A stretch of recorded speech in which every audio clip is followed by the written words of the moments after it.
Chaim the Galilean here. I want to talk to you briefly at the Sea of Galilee about the red heifer, para aduma. You know what that is?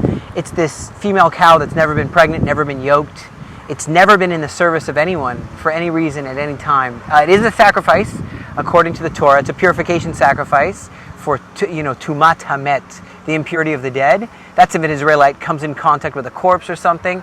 And it's amazing to see this activist group.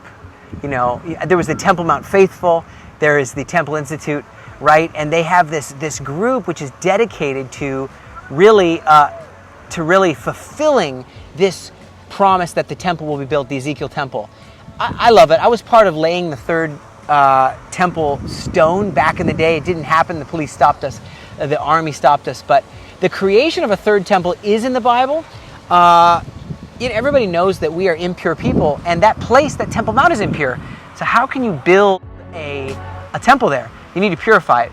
And the ashes of a pure red heifer, many believe, would do that.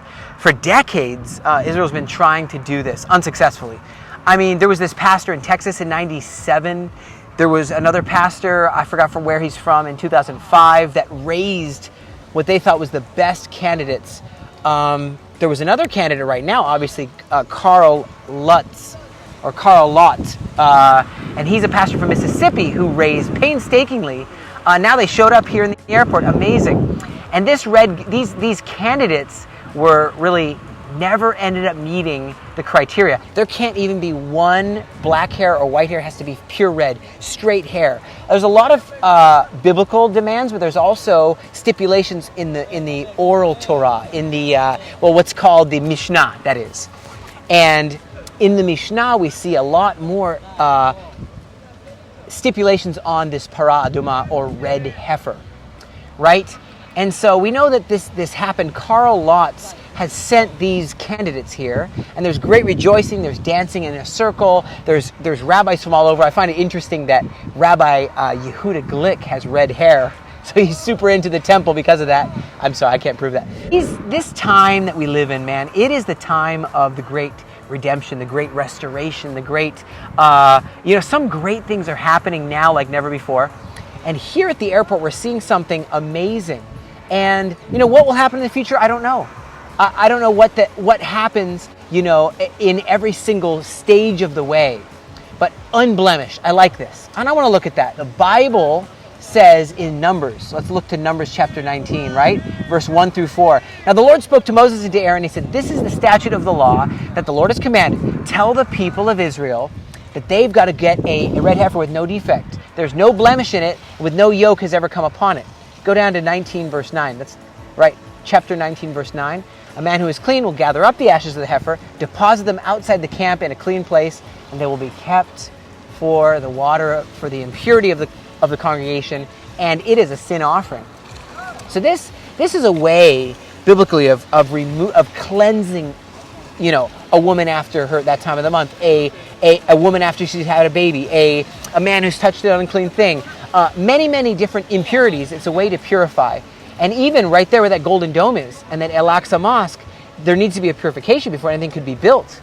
Or then again, does the Messiah just build it? And that's all. I don't know. There's a lot of suggestions, there's a lot of thoughts, but at this day, at this time, there's a great excitement yet again.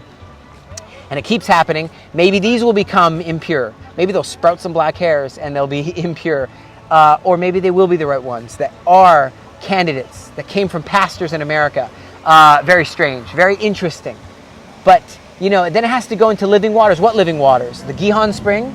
Is it going to go to the Siloam spring? I think it's the Siloam. Most of the sages say it's the Siloam spring. And think about this. How much in the history, check out the history, how many people lived in seclusion? The children who would draw the water lived in completely away from anything that could contaminate them and make them unable to participate in the ceremony, in the sacrifice of the para aduma. In the Mishnah para, or the Mishnah of the red heifer, you see some of these things. People were walled off. You got to be careful this thing doesn't get blemished.